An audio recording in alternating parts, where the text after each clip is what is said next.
आप सुन रहे हैं हॉरर स्टोरीज फियर फैक्ट्स के साथ। दोस्तों, कई बार हमारे जीवन में हमें कुछ यादें हमारे दिमाग में ताज़ा रहती है, लेकिन जब वो यादें खौफनाक हो तो यादें बुरे हादसे में बदल जाती है। ऐसी घटना अनिल और विजय के साथ घटी थी, जिस घटना ने उन दोनों के दिमाग में एक डर का माहौल कर दिया था। तो आइए सुनते हैं विजय के पॉइंट से। दोस्तों, मेरा नाम विजय है और मैं हिमाचल का रहने वाला हूँ। मैं एक छोटे से गांव में रहता था और मेरी पढ़ाई ख़त्म हुए अब 1 साल बीत गया था, लेकिन मुझे अभी तक कोई अच्छी खासी नौकरी नहीं मिली थी। तो मैं मेरे गांव के आसपास नौकरी ढूंढता हूँ, लेकिन मुझे कोई नौकरी नहीं मिलती है। फिर एक दिन मैंने अखबार में देखा कि एक कॉर्नर में एक कॉलम छपा था। वहाँ मेरे गांव से थोड़ी दूर एक ऑफिस का काम था। उसमें कुछ लड़कों की ज़रूरत थी, तो उसमें फ़ोन नंबर भी दिया हुआ था। तो मैंने उनको फ़ोन करके पूछा, तो उन लोगों ने कहा कि कल सुबह 7 बजे सबका इंटरव्यू होने वाला है, तो टाइम से पहुंच जाना और सैलरी 25,000 होगी। इतना कहकर उन्होंने फ़ोन रख दिया। यह सुनकर मैं बहुत खुश हुआ, लेकिन मैंने देखा कि अब दोपहर के 3:30 बज गए थे और सुबह 7 बजे इतनी दूर इस पहाड़ी इलाके में पहुंच नहीं सकूंगा। तो मैंने तय किया कि मैं अभी वहां के लिए निकल जाऊंगा और रात वही काटूंगा और सुबह इंटरव्यू दे दूंगा। तो मैं मेरे जिगरी दोस्त अनिल के पास जाता हूँ, क्योंकि वो मेरे घर के पास ही रहता था और साथ में मुझे कंपनी मिल जाएगी। ये सोचकर मैंने अनिल को भी साथ ले जाना सोचा। हम दोनों थोड़े पैसे और सामान लेकर शाम को 5 बजे गांव के बस स्टैंड पर पहुंच जाते हैं। फिर थोड़ी देर बाद हम बस में निकल जाते हैं। हमारा सफ़र अच्छा था, क्योंकि हम दोनों साथ में थे, तो हम दोनों बोर नहीं हो रहे थे। कुछ टाइम बाद मैंने देखा कि अब बाहर अंधेरा छा रहा है और अब ठंडी ठंडी हवा भी शुरू हो गई थी, क्योंकि वो गांव का पहाड़ी इलाका अब शुरू हो गया था। तकरीबन रात के 9 बजे हम उस गांव के बस स्टैंड पर पहुंच जाते हैं, जहां पर हमारा इंटरव्यू था। हमने देखा कि वो बस स्टैंड एकदम छोटा था, लेकिन वहां अभी भी थोड़ी भीड़ भाड़ थी। फिर हमने सोचा कि हम कहीं रुकने का इंतज़ाम करते हैं, तो हम दोनों गांव के अंदर की ओर निकल जाते हैं। हमने देखा कि गांव एकदम वीरान सन्नाटे में छिपा हुआ था, मानो कि किसी ने काली चद्दर ओढ़ रखी हो। हमें वहाँ कोई भी ऐसी होटल भी नहीं मिल रही थी हम वहाँ रात रुक सके। फिर हम निराश होकर वहाँ से बाहर निकल जाते हैं। बाद में हमने देखा कि वहाँ बाहर एक चाय का ढाबा बना हुआ था। वहाँ 2-3 लोग चाय की चुस्की लगा रहे थे, तो हमने सोचा कि हम भी इस ठंडी में थोड़ी चाय की चुस्की लगाते हैं।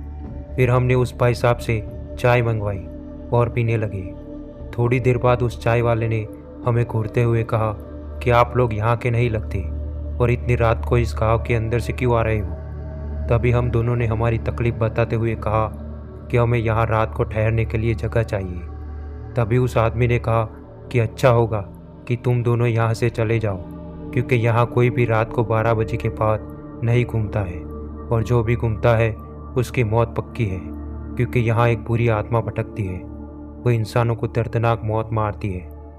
उस चाय वाले की ये बात सुनकर मैं थर थर काँपने लगता हूँ और अनिल की ओर देखने लगता हूँ, लेकिन अनिल को मानो ये बात मजाक सी लगी हो वैसे मुस्कुरा रहा था। फिर उस चाय वाले ने कहा कि देखो, ये मेरी छोटी सी जगह है और मैं अभी ये बंद करके अपने घर जा रहा हूँ। अगर तुम मेरे घर रुकना चाहो तो आ सकती हो।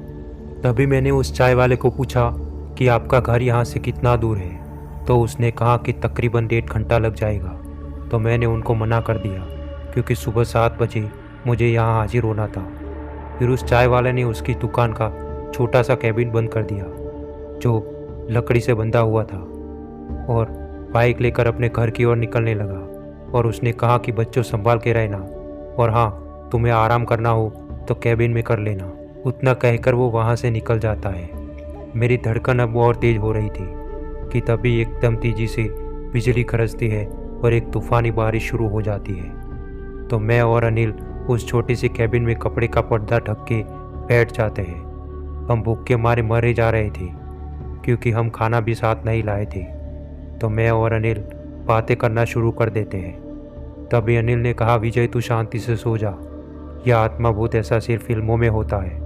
तू सो जा, तेरा कल इंटरव्यू है, वरना कल जल्दी उठ नहीं पाएगा। तब भी मैं वहाँ बैठे बैठे ही सोने की कोशिश करता हूँ और मुझे पता ही नहीं चला कि कब मेरी आँख लग गई। थोड़ी देर बाद बाहर कुछ ज़ोरदार आवाज़ होती है। ऐसा लगा कि कोई चीज़ ऊपर से गिरी हो, तो मेरी आँख खुल जाती है और मैंने देखा कि कैबिन में अनिल गायब था।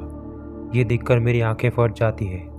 मैंने कैबिन खोलकर बाहर देखा तो एक बूढ़ा आदमी जो एकदम डरावना दिख रहा था, वो अनिल का गला दबा रहा था और उसके नाखूनों से अनिल को घायल कर रहा था। ये देखकर मैं ज़ोर ज़ोर से चिल्ला उठता हूँ और मदद की पुकार लगाता हूँ, लेकिन मेरी आवाज़ सुनने वाला कोई नहीं था। थोड़ी देर बाद अनिल बेहोश हो जाता है और वो शैतान मेरी ओर आता मुझे दिखता है। ये देखकर मेरे होश उड़ जाते हैं और वो शैतान एक छलांग में मुझे पकड़ के मेरा गला दबाना शुरू करता है। मेरा दम घुटने लगता है और मेरी आंखें ऊपर होने लगती है। लेकिन कहते हैं ना, अगर भगवान हमारे साथ हो तो हमारा कोई कुछ नहीं बिगाड़ सकता। मुझे महसूस होता है कि एक बाइक में एक आदमी एक हाथ में मशाल जलाते हुए आता दिखता है। वो देखकर वो शैतान मेरे ऊपर से दूर हो जाता है और वो आग की मशाल देख के डर के भाग जाता है। फिर उस आदमी ने मेरे पास आकर मुझे बैठा किया और मुझे थोड़ा होश में लाने की कोशिश की। मैंने जब ठीक से देखा तो वो आदमी इसी दुकान का चाय वाला ही था जो हमारी जान बचाने आया था। फिर हम दोनों अनिल के पास जाते हैं और हमने देखा कि अनिल की तबीयत एकदम बिगड़ी हुई थी। अनिल के हाथों में से बहुत खून बह रहा था और वो बेहोश पड़ा था। ये देखकर मैं बहुत डर गया। फिर हम दोनों अनिल को बाइक में बिठाकर अस्पताल ले जाते हैं और अनिल को अस्पताल में एडमिट कर देते हैं। फिर जब सुबह हुई तो अनिल को होश आया और मैं और अनिल एक दूसरे को भेंट के बहुत रोते हैं और उस दुकानदार को धन्यवाद कहने लगते हैं कि आप वहाँ नहीं आए होते तो आज हम जिंदा नहीं होते। दोस्तों, उस दिन हम शाम को अपने गाँव वापस आ गए और मैंने अपना इंटरव्यू कैंसिल कर दिया क्योंकि हमने छानबीन की तो पता चला कि उस गांव से ऐसी कोई ऑफिस नहीं है। तो बाद में मैं उस नंबर पे फिर से कॉल किया तो वो नंबर अस्तित्व में ही नहीं था। तब से ये सवाल मेरे मन में ही रह गया कि आखिर वो अखबार में कॉलम किसने छपवाई होगी। तो दोस्तों, आज की कहानी हम यही समाप्त करते हैं। अगर आपके साथ भी ऐसी कोई घटना हुई हो तो आप हमारी इंस्टा आईडी पे शेयर कर सकते हो। तब तक के लिए चैनल को सब्सक्राइब कर देना ताकि हमारी वीडियोस आपको सतर्क करते रहे। और हाँ, वीडियो अगर अच्छा लगा हो तो लाइक कर देना। धन्यवाद।